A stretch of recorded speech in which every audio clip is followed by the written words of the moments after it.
అందుకోసమే నేను ఈ నిర్ణయం తీసుకున్నది. నన్ను పార్టీలోంచి బయటకేస్తే నేను వెంటనే పార్టీ పెట్టలే. ఆనాడు కూడా చెప్పినా నేను ఆలోచన చేస్తున్నా, మారతారేమో మారతారేమో మారతారేమో అని చూసిన, పదే పదే పదే వేచి చూసిన.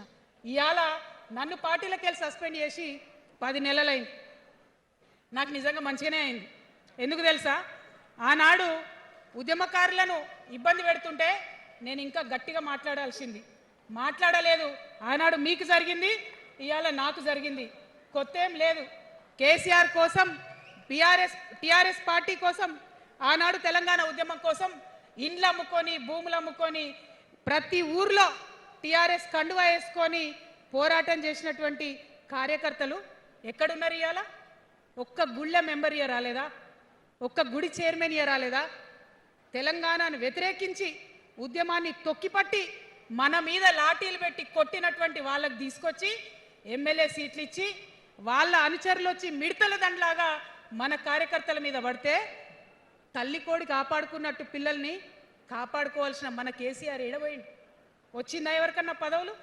ప్రతి సంవత్సరం రాష్ట్రం మొత్తంలో పోస్టులు నింపితే 6,000 పైచీలకు నామినేటెడ్ పోస్టులు వస్తాయి తెలుసా? అంటే 10 ఏళ్లలో 2 ఏళ్లకోసారి నామినేటెడ్ పోస్టులు వేసినా ఒక 30,000 మందికి దాదాపుగా ఏదో ఒక గౌరవం. ఏం కావాలి మనకు ఉద్యమకారులకు చెప్పండి? ఏం కావాలి? కండువా వేసుకొని పిచ్చోళ్ళ లెక్క తిరిగినందుకు, మన ఇంటోళ్ళని ఇడిచిపెట్టి తిరిగినందుకు ఇంత మర్యాద కావాలి. మా సార్ నన్ను గుర్తుపట్టిండా, మా పార్టీ నన్ను గుర్తుపట్టింది, నాకేదో చిన్న పదవి ఇచ్చిరని చెప్పుకుంటే ఒక మర్యాద ఉంటుంది. వచ్చిందా మనకు ఆ మర్యాద? ఎక్కడన్నా వచ్చిందా? ఆనాడు అవహేళన చేసిర్రు, పార్టీలకు వచ్చి మళ్ళా అవహేళన చేసిండ్రు. అంటే ఎప్పుడైతే అధికారం వచ్చిందో అప్పుడు అమ్మతనం పోయింది. ఎప్పుడైతే అధికారం వచ్చిందో అప్పుడు మమకారం పోయింది. అందుకే అంటున్నా, ఆయన మన కేసీఆర్ కాదు, మారిన కేసీఆర్, మరబొమ్మ లాంటి కేసీఆర్. కాబట్టే ఇవాళ నేను నిలబడి యుద్ధం చేస్తా ఉన్నా. ఈ గడ్డకు ఈ తెలంగాణ రాష్ట్రానికి ప్రాణాలు అడ్డం పెట్టుకొని మన ప్రజలను కాపాడాల్సినటువంటి వ్యక్తులు కావాలి. అటువంటి సైన్యం కావాలి. సైన్యం అయిదామా? సిద్ధంగా ఉన్నారా? ఎట్లయితే ఉద్యమం అప్పుడు కడుపు కట్టుకొని కాలు కట్టుకొని పనిచేసినామో ఇప్పుడు అట్లా పనిచేయాల్సినటువంటి అవసరం ఉన్నది. ఇవాళ ఒక్క పాలమూరు రంగారెడ్డి కాదు, కాళేశ్వరంలో జరిగినటువంటి అవినీతి ఒక మాట ఆలోచించాలి. మన కేసీఆర్ అయితే ఏమన్నాడు అప్పుడు ఉద్యమంలో? నా బిడ్డ కానీ నా కొడుకు కానీ తప్పు చేస్తే తీసి పారేస్తా పార్టీలోకి వెళ్ళన్నారు. ఇవాళ నేనేం చేసిందే మీకు తెలియదా? నేనేం చేసిన? కాళేశ్వరంలో అవినీతి జరిగిందన్నమాట చెప్పిన. అంటే అవినీతి జరిగిందని చెప్పిన నన్ను బయటేసి అవినీతి చేసిన పందికొక్కుల్ని పక్కన కూర్చోబెట్టుకున్నారు చూడు.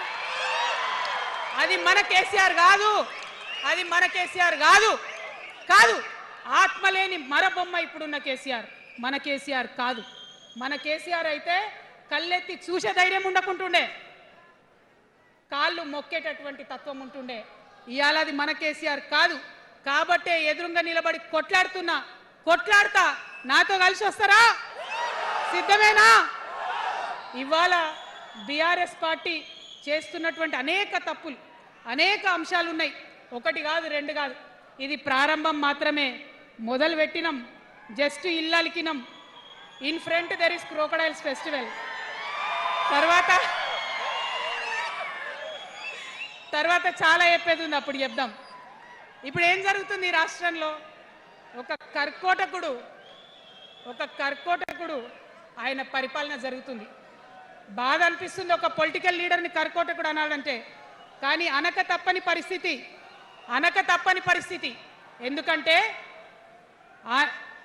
ఎందుకంటే మొన్న ఖమ్మంలో వెలుగుమట్లలో అన్ని పర్మిషన్స్ ఉన్నాయి, అన్ని కాయిదాలు ఉన్నాయి.